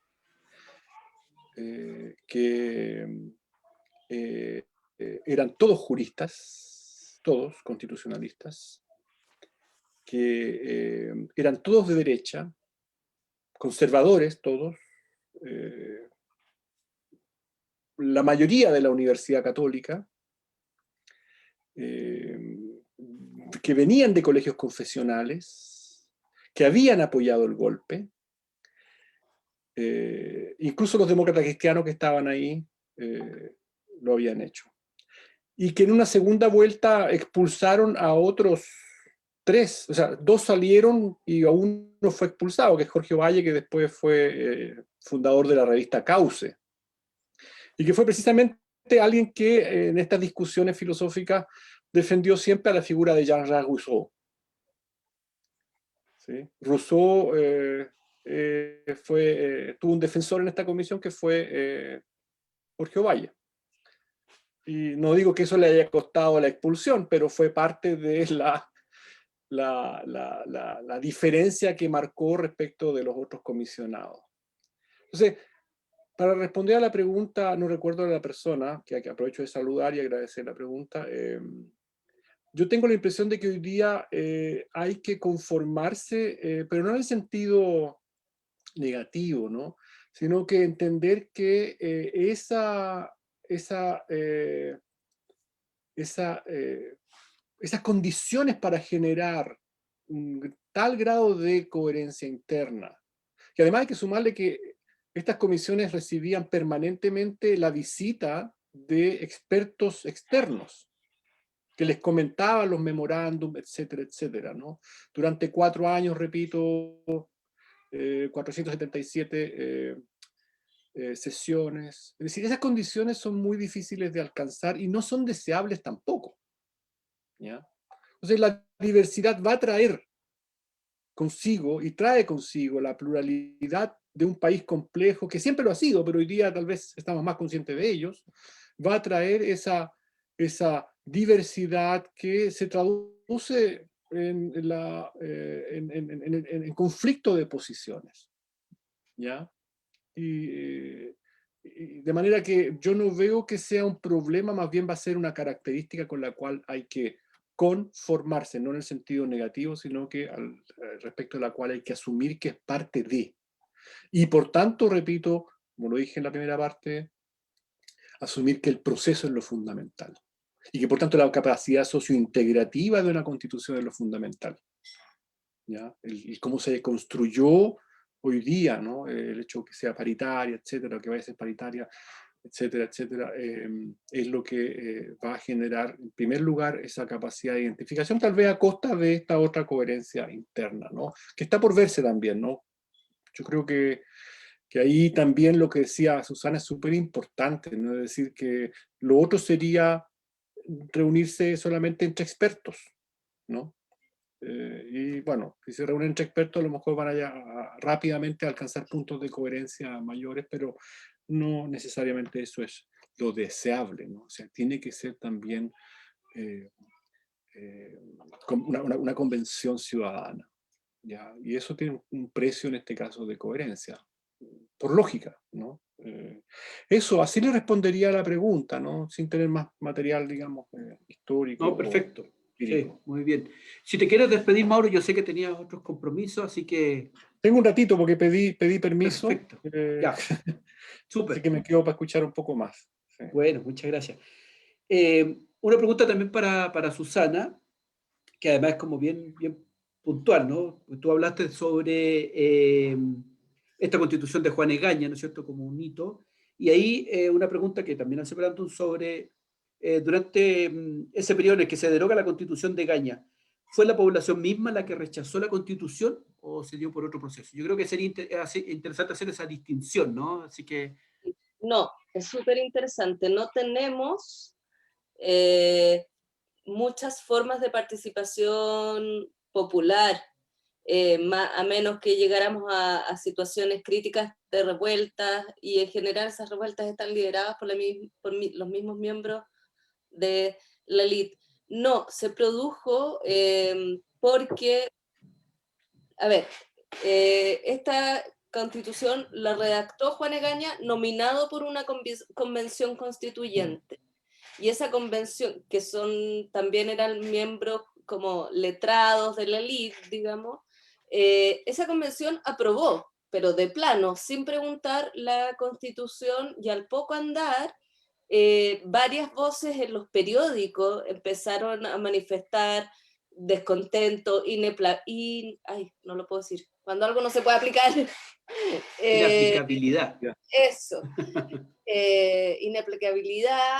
Entonces, entre el Parlamento y por sugerencia a Freire, pero de hecho los amigos, los socios de Juan Egaña, Camilo Enríquez había estado con Juan Egaña en el proyecto de fundación del Instituto Nacional. El propio Camilo Enríquez empieza a decir, esta cuestión no es una constitución para los tiempos de ahora, y la piedra de tope, más allá de lo difícil del entramado constitucional, la piedra de tope es la tolerancia y la libertad de prensa.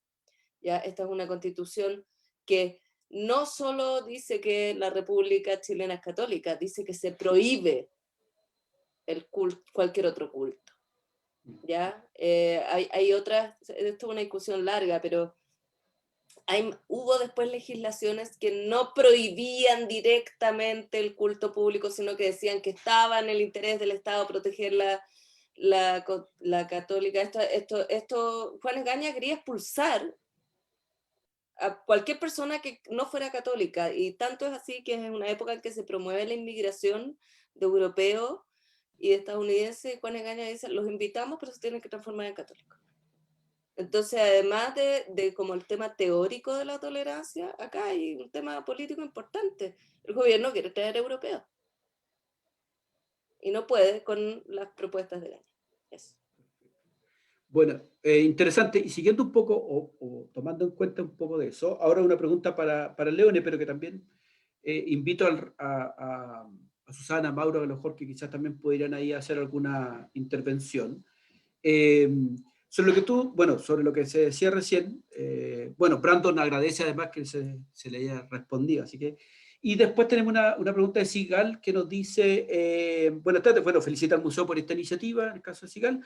Quisiera preguntar a Leone en representación del equipo curatorial, y esto yo creo que es interesante, y le hago la pregunta a Leone a través de Sigal, pero que también puede ser que es interesante que Susana y Mauro también, que han estado metidos en estos temas, puedan ver si es que hay salida de esto o otra posibilidad. Que pregunta si es posible, si se discutió la posibilidad de hacer un guión no cronológico, o la narrativa lineal fue un supuesto base. Entonces es interesante pensarlo como una especie de discusión en torno a eso. Y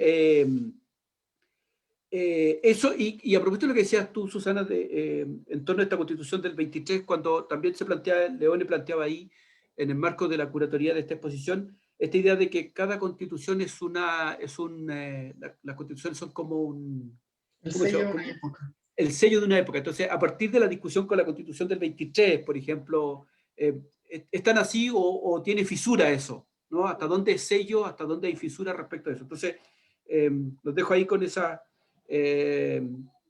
pregunta para que podamos hacer una reflexión. Bueno, Emma Restrepo también manda saludos, Camila Sayusti, me suena, ¿no? Te manda saludos también, así. Pero eso. Bueno, voy a responder yo primero por parte del equipo curatorial. Estaba tratando de acordarme porque esta exposición la partimos igual hace harto. Yo creo que se discutió en un principio porque nuestra principal preocupación fue cómo no hacer una historia de las constituciones partiendo siempre del documento, como cómo tratar de integrar a los actores, a los procesos, tanto globales como locales, en una historia que en general, y por sobre todo pensando, no sé, en mi educación escolar, siempre es a partir de un redactor, un documento, y de ahí se salta al otro sin pensar en reformas, sin pensar en qué da pie a ello. Y en ese sentido debe haber pasado por nuestra cabeza en algún momento, debemos haberlo discutido, sin embargo, creo que finalmente la respuesta la da Susana, y fue la misma respuesta que llevamos nosotros. Las constituciones en sí son, quizás en palabras súper simples, son ensayo y error. Van tomando lo mejor del anterior y van construyendo algo hacia el futuro. Entonces, en ese sentido, presentar, por ejemplo, la Constitución del 33 sin hablar de la del 28 antes, o presentar la del 25 sin mencionar las reformas que hubo del 33, es súper complejo porque se quiebra un poco esta línea que más allá de cronológica también es una línea quizás como de pensamiento, como la idea de Chile y cómo va mutando a través de las constituciones. Entonces, en ese sentido, por lo mismo nos fuimos por una curatoría quizás más cronológica, sin embargo, rompiendo, como dije al principio en mi exposición, la cronología típica de la historia de Chile en algún momento, y haciendo la cronología en torno a los procesos constitucionales más allá de otros hitos como las guerras civiles o etcétera. No sé si Susana tiene algo que agregar. Sí, bueno, yo estoy, o sea, mi instinto también yo no tengo idea de museografía, así que no voy a hablar de eso, pero mi instinto también sería hacerlo cronológica, porque son muy revelatorias de las tensiones que atraviesan las sociedades. Y acá, respecto a nuestra discusión constitucional actual, ¿no es cierto? Los del siglo XIX admiraban mucho la Constitución de Estados Unidos y los del siglo XX la admiran mucho, precisamente por su estabilidad, ¿no es cierto? La Constitución no ha cambiado en más de 200 años y tiene, ¿cuántas enmiendas son? Quizás Mauro sabe, 20, 19, pero no son muchas más, ¿ya? Y de hecho, incluso dentro de posturas más liberales respecto a la Constitución del Estados Unidos, que dice, pucha, ¿por qué tiene que ser sagrada? Es como esta especie de monumento, pero los que defienden su sacralidad tienen un súper buen punto, y es que todas las enmiendas que se han hecho han sido muy difíciles, pero han logrado los objetivos que persiguen, ¿ya? Entonces, yo creo que en este momento la Constitución de Estados Unidos está atrás respecto a las demandas de la población de Estados Unidos, especialmente en temas relacionados con identity politics y con Black Lives Matter, pero por otro lado permite una cierta estabilidad. La pregunta de fondo es si esa estabilidad es deseable o si en realidad en la medida que las constituciones son un pacto y reflejan un momento histórico y discusiones históricas, no es terrible cambiarla. Digamos, no sea que tengamos un prejuicio a partir de la estabilidad de la Constitución de Estados Unidos. En el caso de Juan Egaña, por mucho que yo tengo el defecto atroz de estar completamente encantada con mi personaje, porque encuentro que estaba completamente fuera de sí, digamos, en el caso de la Constitución Egaña es muy reveladora de la situación bisagra. Lo interesante de la Constitución de Juan Egaña es que a nosotros se nos olvida que el liberalismo no existía. El liberalismo nace en parte vinculado a los experimentos constitucionales hispanoamericanos. Nosotros no somos receptores de una tradición liberal, somos en buena medida creadores de esa tradición liberal. Y Juan Egaña no es un liberal, es un republicano, está en la genealogía del liberalismo, precisamente porque Juan Egaña erige como su guía rectora la libertad política, y todo este tinglado constitucional que arma es para sostener esa libertad política recién adquirida. Pero esa libertad política va a chocar con otras libertades. porque la libertad política no es lo mismo que la libertad individual. ¿Ya? Entonces, finalmente, lo que vemos en el fracaso constitucional de Egaña es precisamente que está, le digo yo por ahí en un capítulo, dándole soluciones antiguas a problemas modernos. ¿Ya? Pero esa modernidad no es nuestra modernidad que decimos, bueno, las características de la modernidad son 1, 2, 3. Está siendo creada. Y está lidiando la Constitución también con eso. Eso. Perfecto. Voy a leer una siguiente pregunta y yo creo que estamos súper bien para ya ir cerrando. Bueno, agradecen la respuesta y la última pregunta que nos llega, Mauricio Faunde, nos plantea, bueno, felicita por la excelente exposición y gracias a todos. Una pregunta que es para Susana, pero que yo creo que podemos entre todos y hacer una ronda de respuesta y aprovechar de responder un poco a esto, comentar algo que se haya quedado y aprovechamos de despedirnos, ¿no? Como hacer una especie de cierre. Han mencionado, bueno, el caso para Susana, pero como insisto, pues yo creo que la podemos ampliar. Han mencionado tradiciones que se nutren de una visión de la historia como maestra vida, ¿no? Esta idea de la magistra vitae. Pensando en el punto de vista de la pluralidad, ¿cómo es posible aprender y aplicar desde la historia, en el caso del momento actual, o sea, cómo es posible aplicar, ¿no es cierto?, esta idea de maestra vida, ¿no es cierto?, en el momento actual, en esta idea, ¿no es cierto?, de pluralidad, sobre todo que hoy día es una característica importante de nuestro tiempo presente. Se han mencionado algunas tradiciones que pueden ser tomadas, sobre todo en el sentido del mérito cívico. Entonces, tratar de ahondar un poco también con esta idea de mérito cívico, ¿no? Y bueno, también Mauricio nos envía saludos, así que también un gusto para ti. Y aquí yo, entonces, podemos hacer a lo mejor, retomar esta idea, un par de las que se ha dicho, y hacer una especie de cierre también, ¿no? Los invito a hacer eso, y que aprovechen en despedirse, ¿no es cierto? También yo creo porque estamos súper bien en los tiempos para ir haciendo un cierre de la actividad. Y partimos, no sé, ¿con quién podemos partir? Mauro, si quieres, a lo mejor estás por ahí, puedes partir como en esta especie de comentario y cierre de la actividad. Sí, gracias. Yo la verdad es que la pregunta de Sigal, a que aprovecho de saludar también, ¿no? Es una pregunta súper interesante, compleja, me imagino también de responder, aunque yo no sepa mucho del trabajo que hacen ustedes ahí en el museo, la parte más técnica, porque no sé si lo que vale para la Comisión Ortúzar y la Constitución del 80 vale para las otras. Sí, e imagino al mismo tiempo, punto 2, que esa lógica lineal o no lineal se va complejizando con el tiempo. ¿Ya? Es decir, la primera tiene que ser la primera, por decirlo de alguna manera, ¿no? Y la última, ¿ya? Pero ¿cuáles son los entramados históricos de recepción de tradiciones, de ideas?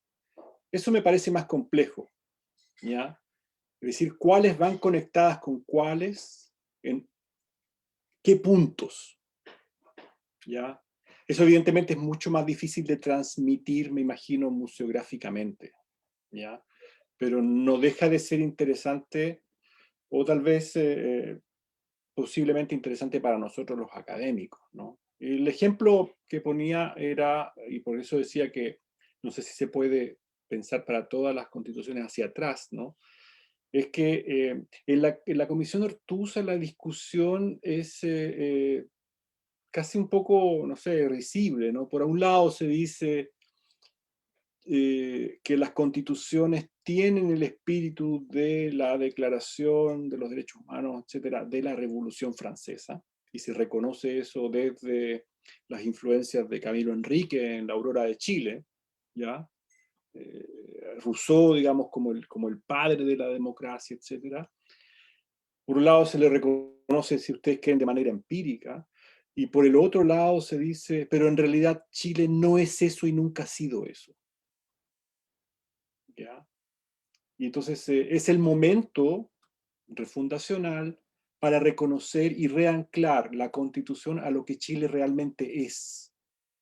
No sé si me doy a entender, ¿no? Es el momento de cortar la tradición de la Revolución Francesa para reanclarla a una tradición completamente distinta, que en este caso sería la adecuada al ser nacional. Entonces ahí tú tienes una línea distinta a la cronológica, ¿ya? Porque en realidad tienes casi como dos bloques, por decirlo de alguna manera. Me imagino que ahí Susana tendrá mucho más que decir respecto de las cuestiones de libertad de prensa, que son uno de los aspectos más sensibles tal vez en la época, pero que reaparece en las discusiones de la democracia limitada o esta idea, esta idea de defensa de lo prepolítico frente a lo político, que aparece muy fuerte en esta otra constitución, en la constitución del 80, tal vez marcará otra línea distinta, ¿no? Y así. Ahora, sin duda que eso es un desafío mayor, ahí Leone puede tal vez decir algo más, pero me parece una pregunta muy interesante, ¿no? Es decir, creo que es digna de ser tratada. Eso, yo no, voy a seguir acá, pero me aprovecho de despedir y dar las gracias porque Perfecto. entiendo que se está terminando el ciclo. Muchas gracias. Gracias, Mauro. Muchas gracias por tu participación. Seguimos con Susana.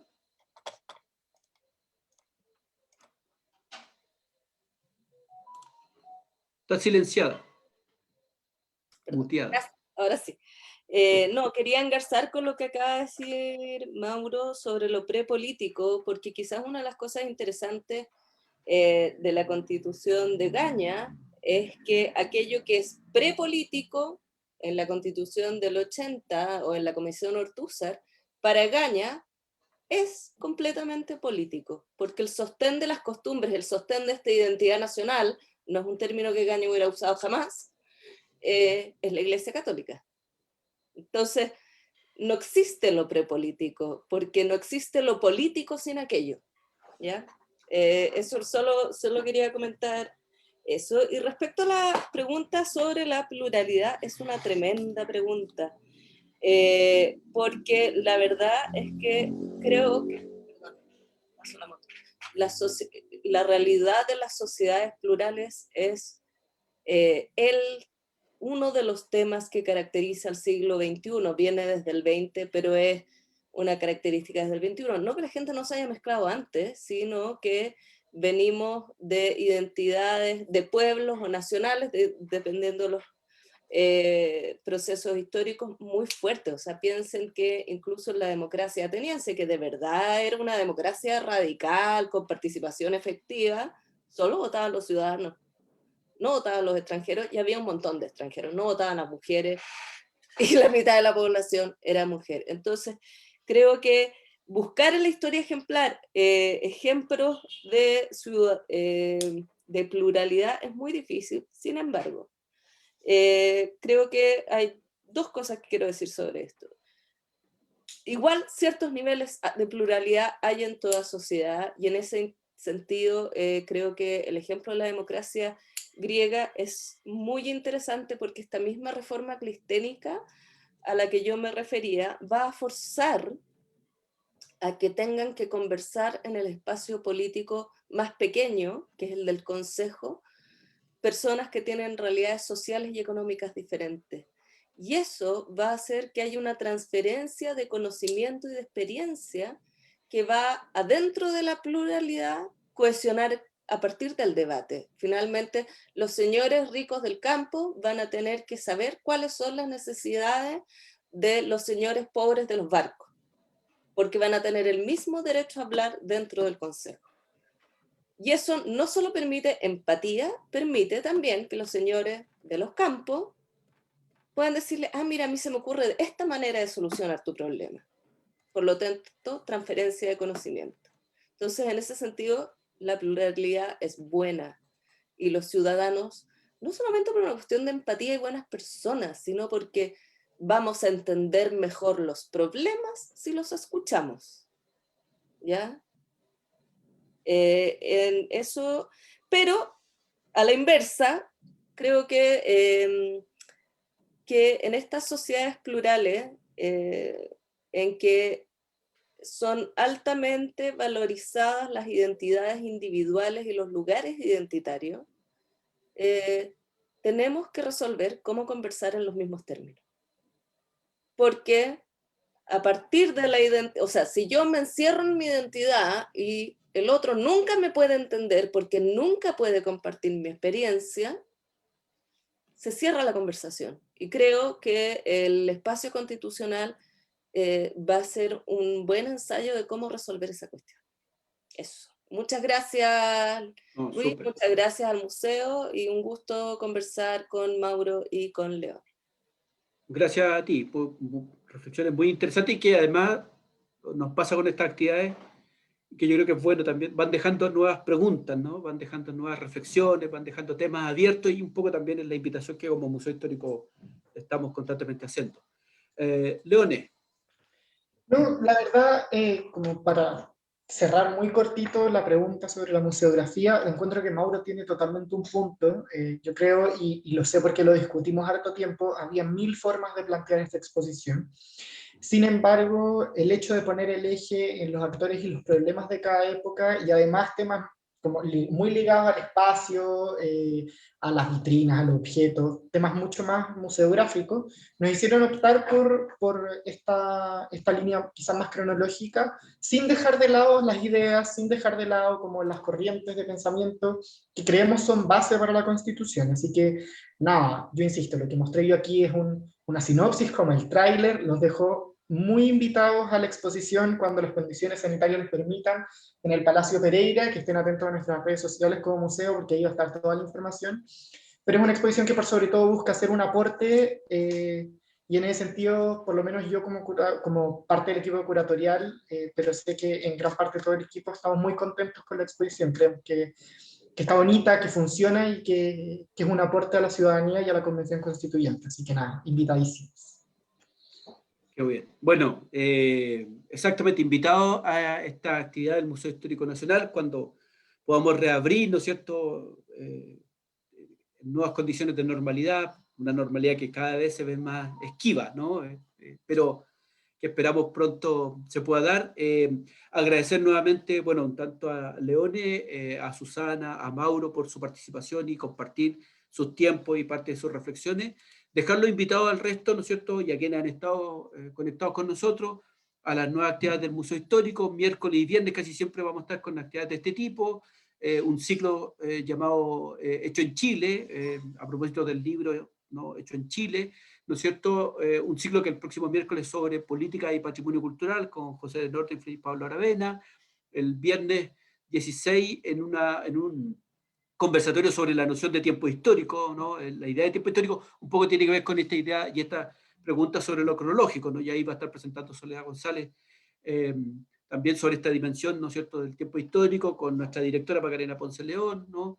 Y después seguir con el ciclo Hecho en Chile y vamos a retomar también con el ciclo, ¿no es cierto?, sobre lo constitucional, ¿no? En un segundo actividad con Gabriel Entin, Andrés Stefani y Sergio Toro, y ahí vamos a estar, así que absolutamente todos invitados nuevamente y reiterar, agradecer muy especialmente a Susana, a Mauro Leone por su participación el día de hoy. Así que nos despedimos y los dejamos todos invitados. Esto va a quedar grabado después también y pueden también volver a verlo quienes quieran remirar algunas de las presentaciones. Así que, Gracias. nada, gracias Chao. a ustedes. Chao, chao. Gracias. Nos vemos. Chao. Chao. Chao.